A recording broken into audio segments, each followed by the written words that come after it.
Ajnanatimrandasya Jnananjana Shalakaya Chakshumilitam Jena Tasmai Shri Guruve Namaha Guruve Gaurachandraya Radhikaye Tadalaye Krishnaya Krishna Bhaktaya Tadbhaktaya Namo Namaha Yam Pravajantam Anupeta Apeta Krityam Rapaino Viraha Katara Ajuhava Putreti Tan Maitaya Tadavo Binedus Tam Sarvabhutam Hridayam Munimanatosmi Narayanam Namaskritya Naram Chaiva Narottamam Devim Saraswatam Vyasam Tato Jayamudirayat Bhaktya Vihina Parada Lakshay Kiptashtikamari Tarangamadye Kripa Maitvam Sharanam Prapanna Vrinde Namaste Charanarvindam Tave Vasmi Najivami Tvayavina Iti Vigyaya Radhe Tvam Nayanam Charanandike Vancha Kalpatarubhascha Kripa Sindhubhya Evacha Patitanam Pavanebhyo Vaishnavebhyo Namo Namaha. Okay, so continuing with the Sri Chaitanya Bhagavat, the pastimes of Sri Nityananda Prabhu and Srila Haridasa Thakur, encountering Jagai and Madhai. They keep saying, there's the two, they're approaching the two, and then something else comes up, and then again, but now, finally, they're going to approach them. Oh, the suspense is unbearable. And so we offer our most humble obeisance to the lotus feet of our beloved Gurus, unto Sri Guru Pada Padmanita Vishnu Om Vishnu Pada Stotal Sat Sri Srimad Abhaya Charanavinda Bhaktivedanta Swami Maharaj Srila Prabhupada. And unto Sri Guru Pada Padmanita Vishnu Om Vishnu Pada Stotal Sat Sri Srimad Bhaktivedanta Narayan Goswami Maharaj, under our exalted Rupanuga Guru Varga, and all the assembled Vaishnavas and Vaishnavis. So, they're getting ready, right? The last thing we heard, then Nityananda and Haridas went to inform the two of the Lord's order. Sarulokke mana kore nikate na jao, nagala paile pache parana harao. Saintly people prohibit him, saying, don't go near them. If they catch you, you will lose your lives. Oh my goodness. Purport by Saraswati Prabhupada. I just glanced at this purport, and I'd been reading Chaitanya Charitamrita earlier, and I was thinking, oh, Srila Prabhupada. I was thinking my Srila Prabhupada wrote this purport because it's so similar to the purports that he writes. Same things going on. Anyway, listen to what he says. So the saintly people says, don't do it, don't do it. So, according to the common understanding, quote, there is no need to preach topics of Lord Hari to non-devotees. Common understanding. I guess that's Vidvad Rudy, according to, people that don't have the highest vision. So, according to the common understanding, quote, there is no need to preach topics of Lord Hari to non-devotees, end quote. Persons who are ignorant of spiritual science forbade Thakur Haridas and Sri Nityananda Prabhu from going to Jagai and Madhai. Okay? If one goes to give good instructions to non-devotees, then rather than accepting, they will attack. By the order of Sri Gaurasundar and following in the footsteps of Sri Nityananda and Thakur Haridas, transcendental topics are preached in the world by, wow, huge snow is falling off the roof. Okay, so again, by the order of Sri Gaurasundar and following in the footsteps of Sri Nityananda and Thakur Haridas, transcendental topics are preached in the world by Sri Gaudiya Math. Yet, regardless of the place, leave alone accepting all such topics, we are experiencing every day how the preachers of Gaudiya Math are being attacked from time to time, and how their preaching work is being disturbed by the attribution of faults on them. This could have been written by our Srila Prabhupada because this was going on constantly. Devotees getting attacked, beaten, some, thrown in jail, so many things happening to them. And yet they went and preached anyway. So sometimes the question comes up because we're given the instruction, Madhyams should not approach those who are opposed and envious, right? And yet, you have to give it a shot, right? How will you know what their mentality is unless you at least approach them and see? And of course, the followers in the line of Srila Bhaktisiddhanta Saraswati Prabhupada are Srila Prabhupada, absolutely fearless and determined in every way to preach to everyone at all times. So, the saintly people go on to say, Amara antare taki parana tarase, tomara nikate jaho kemana sahase. We hide inside the house and tremble. How can you dare to approach them? Purport, saintly persons always remained far away from these two sinners. They were afraid they would be attacked by these non-devotees. They said to Sri Nityananda and Haridasa, you are too brave, therefore you are approaching those two sinners. Kisara sanyasi jnana oduyaratani brahmavadhe govade yahara antanai. Those two have no respect for sannyasis. They have killed unlimited brahmanas and cows. They've murdered brahmanas and cows. We're getting a real picture of how bad these two really were. Purport. Killing brahmanas and killing cows are most heinous sinful activities. They have committed innumerable such sins. You are both wandering mendicants. You travel everywhere for the benefit of the world. But these two sinners cannot understand your glories. Rather than accepting you as sannyasis fixed in the service of the Supreme Lord, they will attack you. Okay. Tapapiha duijana Krishna Krishna Bali Nikate Chalila Donhe Mahakutuhali. Nevertheless, the two Prabhus chanted the name of Krishna and joyfully went before the two. Purport. By the order of Sri Mahaprabhu, Sri Nityananda and Sri Haridasa went before them while chanting the most auspicious names of Krishna glorified in the first verse of Shikshashtaka. Right? Beginning with Chaito Darpana Marjanam, famous verse. Why is the glories of that first verse? Because it lists the 7 auspicious results of chanting the holy name, right? Stage by stage. Sri Nityananda and Sri Haridasa did not consider the name of Krishna and Krishna himself to be different. Since they did not chant the holy names under the shelter of Agya-rudhi, they went towards them in great eagerness. Agya-rudhi means the conventional understanding by a non-spiritually realized person. Agya, non-realized, no spiritual knowledge. Right? So they have complete faith. Okay. I was thinking of this, so many times we went into the jaws of death or harm. And, it's helpful to use discretion also, especially according to your adhikar. I remember one time we were on our way to Miami from New York, because New York was in the wintertime. On the way back, that's when we got caught in that snowstorm. I've told that story. But on the way down, it was late in the afternoon, and we were going through, it was either South Carolina or Georgia.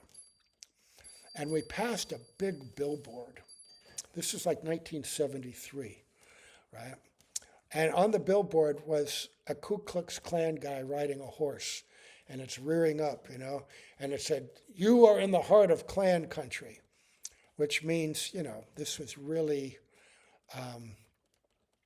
harsh redneck country, right? But, we go and distribute everywhere, right? Anyway, it was getting towards evening, and we saw a sign, a small little college, next exit, right? Some college. We said, well, let's go there. Let's distribute, let's distribute some books. We've been driving all day. So we stopped, we went in, and we went through the dorms, and students were generally nice, right? And I was in some dorms also and distributing some books, and they were taking books, writing checks, doing different things, right? And then, after some time, I was outside the dorm, and they called me over to the window of their dorm, and they said, look, we don't want your book. It was kind of a Christian college, and they decided, they found out that I guess we were, in their eyes, we were, some crazy demoniac cult. And he said, I don't want the book. And I want a refund. I said, well, we don't do that. You gave money to the Lord. We can't, if you take it back, that's a sin. He said, look, I'll give you a donation. I just don't, he'd give me $10 or something for 2 books. I just, I'll give you a donation, but I just don't want the book, and I want mostly a refund. I said, can't do it.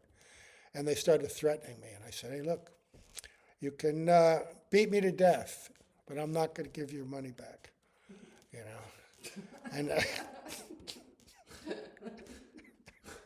and they didn't know what to do, They weren't going to beat me to death, But then meanwhile, I saw the other devotees being rounded up by the local police, and they were taken into the gymnasium. So I'm hiding in the bushes watching all this, watching them all get rounded up.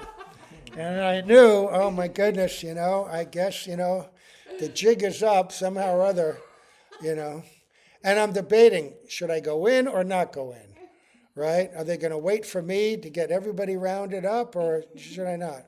I didn't know, but while I was hiding in the bushes, they took the devotees and they strip searched them even. They made them take off their dhotis, and they were laughing at them in their kopans, Look at these guys, look at what they're wearing. One of our guys was only like 15 or 16 years old. And they were just laughing at the devotees, humiliating them in the gymnasium, right?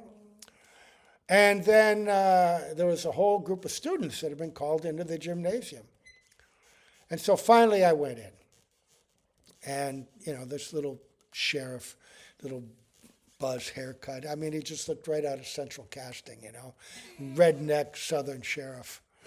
And they made me take him to the van, and they're looking around, and they found our money box.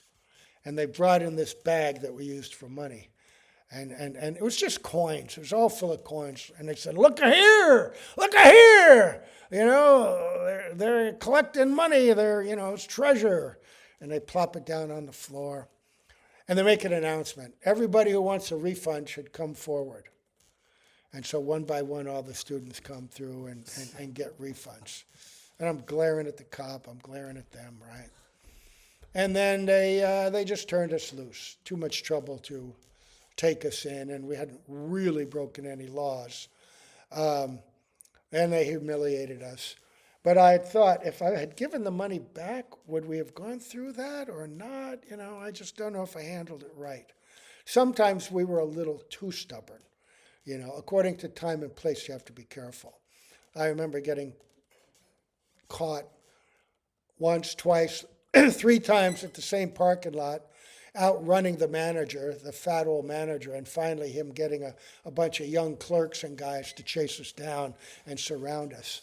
And then we finally got caught, and we're laughing at them, and da-da-da-da. Okay, we'll go. Da-da-da-da. But, this is the battle that was going on. The good versus evil, I guess, or. So, now they're being a little cautious. Shunibare payahena nikate takia kahena prabodha agya dakiya dakiya. They came only close enough to be heard, and then loudly informed those two of the Lord's order. Bala Krishna, Bhaja Krishna, Laha Krishna Nam, Krishna Mata, Krishna Pita, Krishna Dhana Pran. Say Krishna, worship Krishna, and chant the name of Krishna. Krishna is your mother, Krishna is your father, and Krishna is your life and wealth. Krishna Mata, Krishna Pita, Krishna Dhana Pran. Your life and wealth. Bala Krishna, Bhaja Krishna, Laha Krishna Nam. Krishna has incarnated for your benefit. Therefore, give up all sinful activities and worship Krishna. Now, Bhaktisiddhanta Saraswati Prabhupada. Oh, big. Oh, my goodness. Look at this purport. 1, 2, 3, 4-page purport. Okay, let's be a very important verse. Let's hear it again. Toma Sabalagiya Krishnara Avatar, Hena Krishna Bhaja Sabha Chada Anachar. Krishna has incarnated for your benefit. Therefore, give up all sinful activities and worship Krishna. Purport by Srila Bhaktisiddhanta Saraswati Prabhupada. The eternal pastimes that Swayamrupa Krishna, Swayamrupa means Krishna in his original form, right? Swayamrupa Krishna performs with his attracted associates in Braj are meant for removing the misfortune of the living entities. So to engage in service other than the worship of Krishna is most unbecoming. Attracted associates means the ragatmika associates. What does rag mean? Rag means the complete, unrelenting attraction to the object of one's worship. And one who has that kind of rag towards Krishna is called ragatmika, a perfected associate whose very nature is their atmika, the nature of their atma is rag. They have that complete attraction to Krishna. So, and they come along with Krishna to display these extraordinary pastimes for removing the misfortune of the living entities. So, to engage in service other than the worship of Krishna is most unbecoming. What a polite way to say it. It's unbecoming. All of our material activities, our material thoughts, our stubbornness, our absorption in our own separate self-interest, it's quite unbecoming. Bhaktisiddhanta Saraswati Prabhupada also said one time, this material world is no place for a gentleman. It's like a stool room. You should do your business and get out. And yet we want to stay in the stool room, associate, smell the stool, taste the stool, meditate on the stool. Right? This is our nature. Therefore, understanding yourselves as attracted in your relationship with the Lord, you should try to awaken your constitutional propensities. This is his kind of Bhavanuvad translation of that verse. So, then he goes on to say, when living entities realize their constitutional position, proper behavior based on aversion to the service of matter can no longer remain absent. Proper behavior based on aversion to matter. That means we have to cultivate detachment, and that is cultivated by cultivation of sambandha tattva, right? Knowledge. What really is this material world? Look at it through the informed lens of Vedic scripture. Consider it carefully, right? It's temporary. It's full of suffering and misery, right? It's an endless cycle, right? If you're not informed and you don't know about your spiritual identity or potentiality, full potentiality, and you think that this is all there is, then you have no recourse then but to be attached to pursue happiness as much as you possibly can, right? Eat, drink, and be merry, for tomorrow you may die, right? That's pretty much, what is that, the Bacchalian conception, the Greek idea, eat grapes, drink wine, enjoy with dancing girls, You don't know how long you've got here. Do whatever you can. You've only got one life. Live it to the max. But when living entities realize their constitutional position, proper behavior based on aversion to the service of matter can no longer remain absent. So realize means realize in different stages. First, just by study, theoretical realization, that should inform your behavior, guide your behavior. As we advance more and more, it becomes more clear and more directly understandable in the heart, right? So, then their propensity for worshiping Krishna becomes prominent. When liberated living entities belonging to impartial Krishna's marginal energy have slightly less good fortune, they worship Sri Ramachandra. So these are liberated living entities, but they are worshiping Sri Ram. Less fortunate in the sense that the opportunity for engaging in the highest, most pleasurable pastimes for Krishna and his devotees in Braj is not there.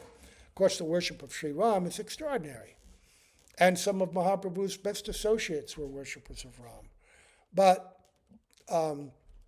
not as fortunate as worshipping Sri Krishna in Braj. In the worship of Sri Ram, there is no opportunity for the complete manifestation of all Krishna's transcendental potencies. The transcendental Rasa Lila pastimes that are mentioned in relation to Sri Baladev, the original source of Sri Ramachandra, are not found in Ramachandra of the Raghu dynasty. The endeavors of the Dandakaranya sages have established that the son of Dasharath was unfit for performing Rasa Lila because they wanted to serve him in that way, in a conjugal relationship. And he said, no, in my incarnation, I take only one wife. If you want that kind of relationship, then I bless you that you will take birth during Krishna Lila. So, and Sri Ram is Krishna. Don't think that he's some different personality. He is Krishna himself, but he's Krishna appearing in that form to taste specific kind of love, relationship, and pastimes, right? So from the point of view of tattva, there's no difference. There's no inferiority or superiority. But from the position of rasa, it's not as full. Okay, so, and Sita Devi, she is an expansion of Srimati Radhika, right? But it's, one time, one devotee asked Srila Bhaktisiddhanta Ryan Goswami Maharaj, she said, you've always said that in our bhajan, to come to the highest stage, we have to be fixed in our own Ishtadev. And there are many stories about becoming deviated and how that can sideline you or sidetrack you in your progress. And yet, we see that you will sometimes tell the pastimes of Lord Ram with such relish and taste. You speak so happily about them. So how are we to reconcile this? How come you talk about Lord Ram when you tell us we should concentrate on Sri Krishna? And he said, because when I think of the pastimes of Sita Ram, I think, oh, this is my Radha and Krishna. There's no duality there for him, right? He understands it in that way. And having heard him speak about Lord Ram in a couple of special occasions, the sweetness of the moods, it's almost non-different when he talks about the quality of love in separation. Ram from Sita, Bharat from Ram. I mean, it's just extraordinary, you know. It's very, very beautiful. And only one who is fixed in this highest conception of Braj Ras could explain Ram Leela in that way, right? So if you want to relish the pastimes of the different avatars in the topmost way, even then you have to be a Krishna Bhakta, because they can appreciate these specialities. So in the worship of Sri Ram, there is no opportunity for the complete manifestation of all Krishna's transcendental potencies, right? Um, the variegated pastimes of Swayamrup Sri Krishna and Swayam Prakash Sri Baladev are found in Goloka Vrindavan. So Baladev also has complete pastimes. He also has Rasa Leela in Vrindavan, right? Different gopis, different groupings, but he also has a special role in Vrindavan as he has the mood of protection and also service to Sri Krishna. And because he is Swayam Prakash, it's from him that all the other expansions come. Krishna is independent of that as well. The main consideration, in order to broadcast these pastimes, Swayamrup Krishna incarnated and advented his Sri Gora pastimes. The main consideration in the activities of this advent is the incarnation of the magnanimous nature of Sri Krishna Chandra, the personification of sweetness. Right, because when we hear of Krishna Leela, he's like Leela Purushottam, and his Leela is consisting of so much sweetness, madhurya, that even though his opulence is on display in Vrindavan more than anywhere else, it's completely subsumed or overwhelmed by the sweetness of the pastimes. And the devotees there, they don't even consider, having seen this opulence and power and strength and amazing qualities, it doesn't cause them to reflect that, oh, perhaps Krishna is God. I mean, that happens a couple of times, but quickly, sweetness overwhelms that. And then they just become attracted to Krishna as their son, as their friend, as their beloved. And in order to share that, because Krishna himself in that role did not distribute that Madhurya Ras. A little bit, but not very much. Right? But he comes as Gaur Sundar, and there manifests magnanimity, which is Audarya. Audarya is filled with sweetness, and sweetness is filled with Audarya. But his Audarya means he's come to distribute, right? He's come to taste it and distribute it. So, what was that? So, Sri Krishna Chandra, the main consideration in the activities of this Advent as Sri Gora is the incarnation of the magnanimous nature of Sri Krishna Chandra, the personification of sweetness. Sri Krishna Chandra manifested his eternal form of Sri Gauranga, who is the combined form of Sri Radha Govinda, particularly for those who are situated in the temporary realization of mundane conceptions under the shelter of pious and impious activities. Right?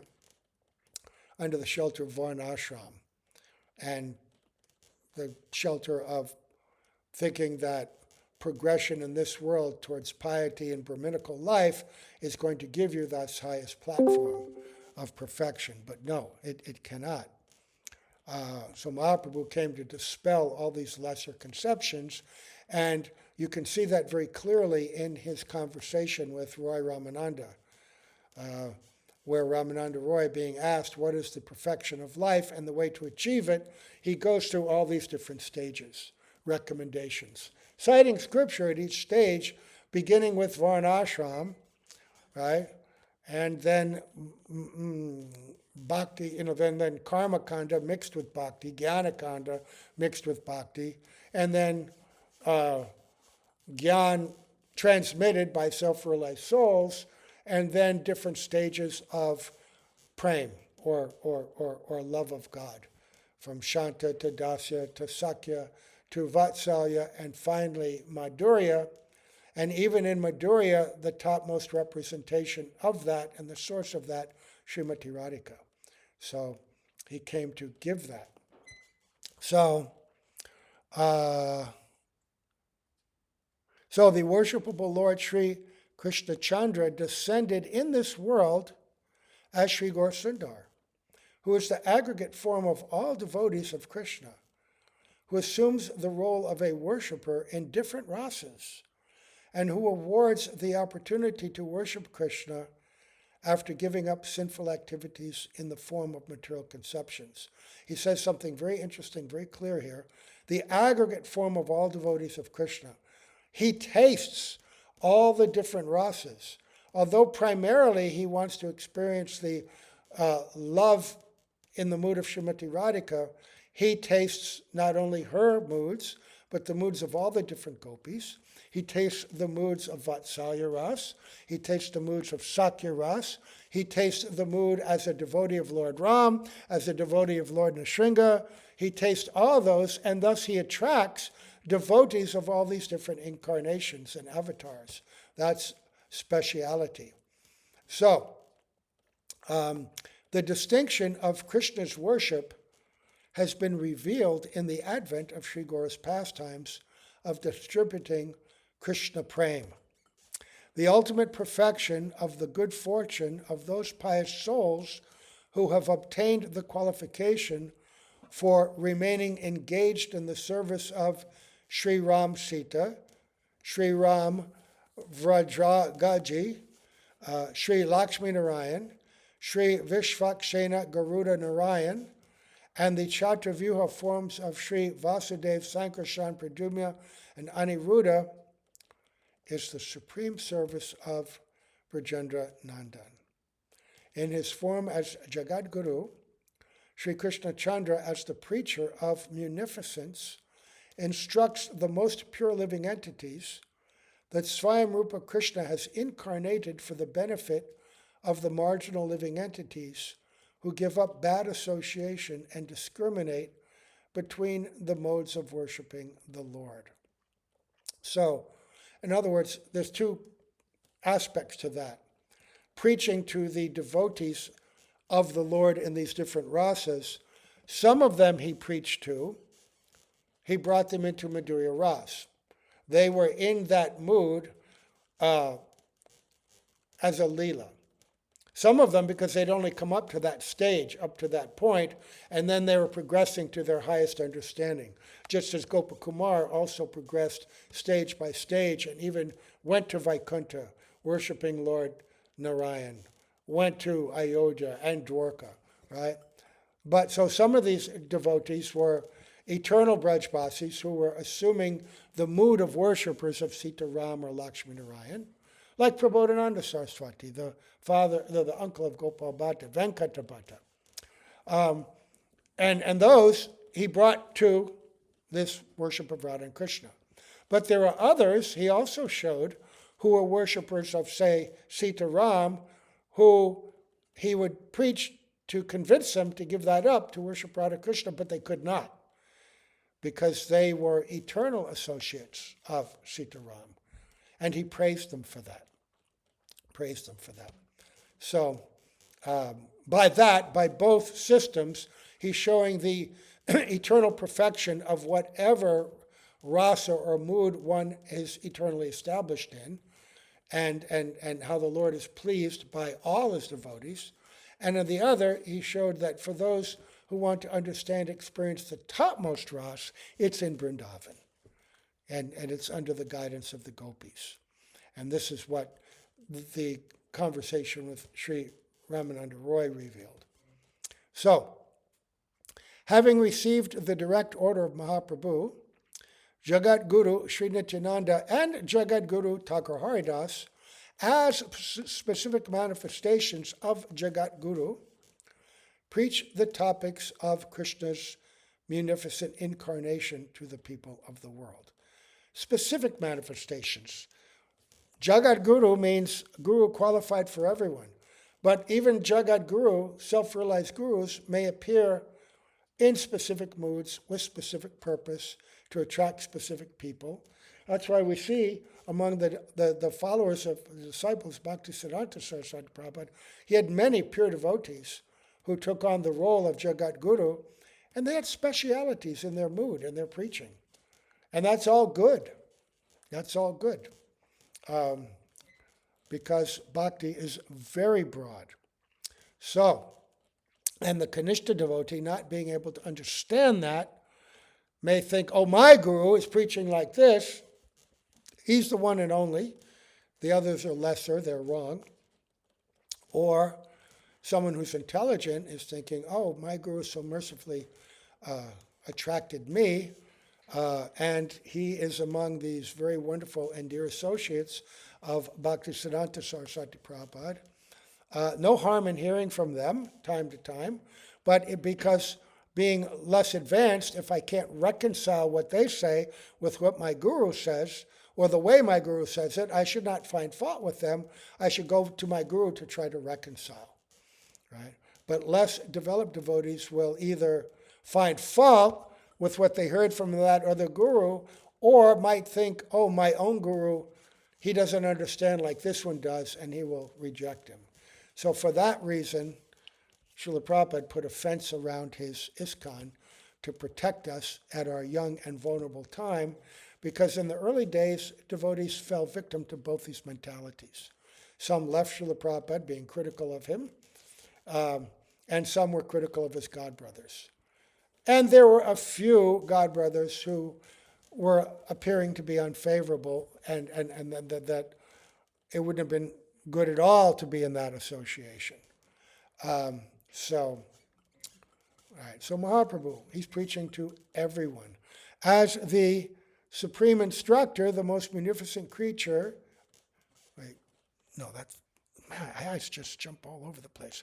As the supreme instructor, the most munificent Krishna teaches everyone to give up bad association and worship the Swayamrup, who enjoys wonderful pastimes and who is the object of 5 rasas. Give up bad association and associate with that Sat Chid Ananda object and constantly worship him while considering yourself an ingredient of one of the 5 rasas. The perfection of lust is found in conjugal affairs. Less than that is found in Vatsalya, less than that in Sakya, less than that in Dasya, and less than that in Shanta. Abominable, mundane, perverted feelings are counted among sinful activities. Although the pastimes of Krishna's Prakash Vigraha are non-different from those of Krishna, Krishna, the personification of 12 rasas, is himself the Swayamrup, the origin of all forms, Swayam Guna, the origin of all qualities, Swayam Parikar Vaishistya, the origin of all variegated associates, and Swayam Leela, the origin of all pastimes. His manifestation, Sri Baladev, is Prakash Rup, the manifestation of all forms. Prakash Guna, the manifestation of all qualities. Prakash Parikar Vaishistya, manifestation of all variegated associates. And Prakash Leela, manifestation of all pastimes. Therefore, by worshiping him, one automatically worships Krishna. Yet, while considering yeyatam mam prapadyante, quote, as they surrender unto me, consideration should be given to Swayamrup Krishna's statement, tangs tataiva bhajamyaham, I reward them accordingly. So we have to understand the simultaneous difference and non-difference between Krishna and Balaram and the worship of both, as well as how it means to worship Guru as good as God. But in what sense? He's the Supreme Personality of Servitor Godhead. He's like the ambassador, and by worshiping him as the topmost devotee and most beloved to Krishna, we're worshiping him as good as Krishna, but we know he's not Krishna. And that's a very dangerous mentality to develop. Very early on, some of Srila Prabhupada's original disciples started preaching that Srila Prabhupada was God.